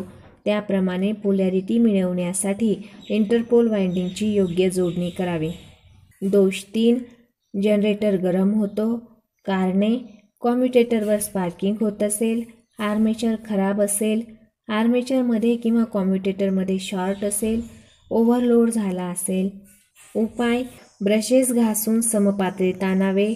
स्प्रिंगचा दाब जुळवून घ्यावा. पेट्रोलच्या साहाय्याने कॉम्युटेटर धुवून साफ करावा. लेथ मशीनवर कॉम्युटेटर ट्रू करावा किंवा कॉम्युटेटर बदलावा. ब्रशेस नेहमी MNA वरच बसवावे. दोष: लोड जोडल्यावर व्होल्टेज कमी होतो आणि रेटेड व्होल्टेज निर्माण करत नाहीत. याची कारणे: कंपाऊंड जनरेटर असेल तर डिफरेन्शियल जोडणी झाली असेल. आर्मेचरमध्ये शॉर्ट असेल.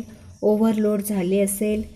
जनरेटर साधारण वेगापेक्षा कमी वेगाने फिरत असेल. ब्रशेसची जागा चुकीची असेल. आर्मेचर अथवा फील्डमध्ये शॉर्ट असेल. फील्ड सर्किटचा रेझिस्टन्स जास्त असेल. उपाय: ब्रशेस घासून समपातळीत आणावे. स्प्रिंगचा दाब जुळवून घ्यावा. आवश्यकता भासल्यास नवीन स्प्रिंग टाकाव्यात. पेट्रोलच्या साहाय्याने कॉम्युटेटर धुवून साफ करावा. लेथ मशीनवर कॉम्युटेटर ट्रू करावा किंवा कॉम्युटेटर बदलावा. ब्रशेस नेहमी MNA वरच बसवावे. जनरेटरमध्ये इंटरपोल असतील तर त्यांच्या खालीच MNAची जागा असते. इंटरपोल नसतील तर मुख्य फील्ड पोलच्या काटकोनात MNAची जागा असते. त्या ठिकाणी रॉकर आर्म फिरवून ब्रशेस जुळवून घ्यावे. स्वाध्याय: DC जनरेटरचे कार्य कोणते? मेकॅनिकल एनर्जीचे DC इलेक्ट्रिकल एनर्जीमध्ये रूपांतर करणे. DC जनरेटरमध्ये निर्माण होणारा EMF कोणता असतो? Dynamical induced EMF. Dynamically induced EMF हा मुळात कोणता असतो? Alternating current. कंडक्टरमध्ये EMF निर्माण होण्यासाठी आवश्यक बाबी कोणत्या? चुंबकीय क्षेत्र व कंडक्टर या दोन्हींपैकी एक स्थिर व एक फिरता असला पाहिजे. DC जनरेटर हा कोणत्या तत्वावर कार्य करतो? फॅरेडेच्या इलेक्ट्रोमॅग्नेटिक इंडक्शनच्या नियमानुसार. जनरेटरमध्ये निर्माण होणाऱ्या EMFची दिशा कोणत्या नियमाने माहीत करता येईल? फ्लेमिंगच्या उजव्या हाताच्या नियमाने. फ्लेमिंगच्या उजव्या हाताच्या नियमानुसार अंगठा, पहिले बोट व मधले बोट यांच्यामध्ये किती अंशाचा कोन असला पाहिजे? तिन्ही बोटे एकमेकांच्या 90 अंशात. जनरेटरला फिरवणाऱ्या यंत्रास काय म्हणतात? Prime mover. चुंबकीय क्षेत्रात जेव्हा कंडक्टर फिरवला जातो तेव्हा त्यामध्ये कशामुळे व्होल्टेज निर्माण होतो? इंडक्शन. डायनॅमिकल इंड्यूस्ड EMF निर्माण करण्यासाठी जर कंडक्टर स्थिर ठेवला तर काय करणे आवश्यक आहे? कंडक्टरच्या भोवती चुंबकीय क्षेत्र फिरवले पाहिजे. जनरेटरच्या फिरत्या आर्मेचर कंडक्टर्सला स्लिपरिंग जोडल्यास आउटपुटला कोणता करंट मिळतो? Alternating current. DC जनरेटरच्या आर्मेचरमध्ये निर्माण होणारा व्होल्टेज हा कशामार्फत आउटपुट टर्मिनलला पाठवला जातो? कॉम्युटेटर व ब्रशेस. कार्बन ब्रशेसची करंट डेन्सिटी किती ठेवली जाते? 5 अँपिअर दर चौरस सेंटीमीटर. जास्त क्षमतेच्या जनरेटरमध्ये ब्रशेस कोणत्या मटेरियलचे वापरतात? कॉपर. DC जनरेटर चालू केल्यास व्होल्टेज देत नसेल तर त्याचे काय कारण असू शकेल? फील्डचा रेझिस्टन्स क्रिटिकल रेझिस्टन्सपेक्षा जास्त असेल, जनरेटर फिरण्याची दिशा उलट असेल आणि रेसिड्युअल मॅग्नेटिझम नाहीसे झाले असेल. कोणत्या कारणाने जनरेटरचे रेसिड्युअल मॅग्नेटिझम नाहीसे होईल? फील्ड पोलवर ठोकपीट केल्यास आणि फील्ड पोल जास्त गरम झाल्यास. DC जनरेटरचे नाहीसे झालेले रेसिड्युअल मॅग्नेटिझम पुन्हा प्राप्त करण्यासाठी काय करावे लागेल? फील्ड वाइंडिंगला थोडा वेळ बॅटरीने सप्लाय द्यावा लागेल. शंट जनरेटरच्या फील्डच्या सिरीजमध्ये बाहेरून रेझिस्टन्स जोडल्यास काय होईल? जनरेटरचा व्होल्टेज कमी होईल. DC जनरेटरमध्ये इंटरपोलची पोलॅरिटी कशी असते? आर्मेचर फिरण्याच्या दिशेने पुढच्या मेन पोलची पोलॅरिटी. कॉम्पेन्सेटिंग वाइंडिंगचा उपयोग कोणत्या जनरेटरमध्ये केला जातो? ज्या जनरेटरवर मोठ्या प्रमाणात लोड बदलणारा असेल. आर्मेचर कोअरच्या लॅमिनेशनची जाडी साधारणपणे किती असते? 0.5 मिलीमीटर. BIS 4718 ते 1975 नुसार DC मशीनच्या टर्मिनलची मार्किंग केलेली असते. त्यानुसार शंट फील्डची टर्मिनल मार्किंग कशी असते? E1 E2. BIS 4718 1975 नुसार DC मशीनच्या टर्मिनलची मार्किंग केलेली असते. त्यानुसार सिरीज फील्डची टर्मिनल मार्किंग कशी असते? D1 D2. DC मशीनमध्ये आर्मेचरचा रेझिस्टन्स किती असतो? 1 ओहमपेक्षा कमी. वेल्डिंग जनरेटर सेट म्हणून कोणत्या जनरेटरचा उपयोग होतो? Differential compound generator. DC machine वापरताना त्यांचे ब्रशेस घासून कमी झाले असता ते ब्रश केव्हा बदलावेत? ब्रशची लांबी 1/3 झाल्यावर. वाइंडिंगची नावे आणि टर्मिनल मार्किंग यांच्या जोड्या लावा. Armature winding A1 A2. Series field winding D1 D2. Shunt field winding E1 E2. Interpole winding B1 B2. Compensating winding C1 C2. DC जनरेटरचे भाग व त्यांचे कार्य यांच्या जोड्या लावा. फील्ड कॉइलला धरून ठेवतो. फील्ड पोल व पोल शू. वाहण्यासाठी कमीत कमी विरोध करतो. Armature core. AC चे DC मध्ये रूपांतर करतो. कॉम्युटेटर. कॉम्युटेटरपासून आलेला करंट जमा करतो. ब्रशेस. हवेच्या पोकळीतून सर्वत्र सारख्या प्रमाणात चुंबकीय रेषांचे वाटप करतो. फील्ड पोल व पोल शू. DC जनरेटरच्या प्रकारांची नावे व त्यांचे उपयोग यांच्या जोड्या लावा. Battery charging shunt generator. Arc welding generator. Differential compound generator. Lighting load shunt generator. Booster series generator. Electroplating separately excited generator. Armature reaction आणि कॉम्युटेशनचा परिणाम आणि ते कमी करण्यासाठी त्यावरील उपाय यांच्या जोड्या लावा. अँपिअर टर्न्स वाढवून डिमॅग्नेटायझिंग इफेक्ट. GNA वरून MNA वर ब्रश शिफ्ट करून cross magnetising effect. Compensating winding करून डिमॅग्नेटायझिंग इफेक्ट. उच्च विरोधाचे ब्रश वापरून रफ कॉम्युटेशन. जनरेटर त्याच्या रेटेड व्होल्टेज निर्माण करीत नसेल तर त्याचा दोष व त्या दोषांची कारणे यांच्या जोड्या लावा. फील्ड सर्किटमध्ये फील्ड क्रिटिकल रेझिस्टन्सपेक्षा उच्च रेझिस्टन्स आहे कारण फील्ड सर्किटमध्ये ओपन असेल. ब्रशचा कॉन्टॅक्ट बरोबर होत नाही कारण ब्रश कनेक्शन लूज असेल. ओव्हरलोडमुळे स्पार्किंग होते कारण कॉम्युटेटरवर खड्डे पडले असतील किंवा घाण साचली असेल. जास्त गरम होतो. आर्मेचर किंवा फील्डमध्ये शॉर्ट झाले असेल. Field circuit